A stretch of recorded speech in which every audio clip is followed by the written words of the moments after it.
මොකද මේක වෙන්නේ?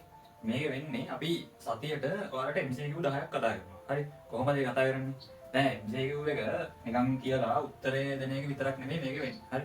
අපි MCQ එක වටේ තියෙන සම්පූර්ණ පාඩම හදලා අරගෙන මේ වැඩේ පිළිවෙලට විවරණයක් විදියට ලක පාඩම් කරාට වැඩක් නැහැ. ඔයා මේක ඇප්ලයි කරේ නැත්තම්. ඒ හින්දා තමයි මේ පේපර් ක්ලාස් එකක් විදියට මේක දාලා ඔයාම ගොඩ දාගන්න වැඩක් තමයි මේ නේ. හරි.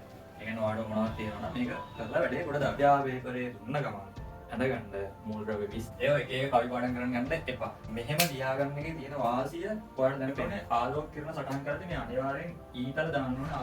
මේ පතන කිරණයත් මේ දර්පණයට ඇති ලම්බකයක් අතර සෑහෙන කෝණයට අපි කියනවා. එතකොට සෝඩියම්ගෙන් එක මෝලයක් ගත්තත් ඒකේ පරමාණු කීයක් තියෙනවද? 6. ශුක්‍රාණු ඩිම්බයක් සමග සංසේචනය වෙන්නේ කොතැන? හරි සංසේචනය වෙන්නේ මෙන්න මෙතන.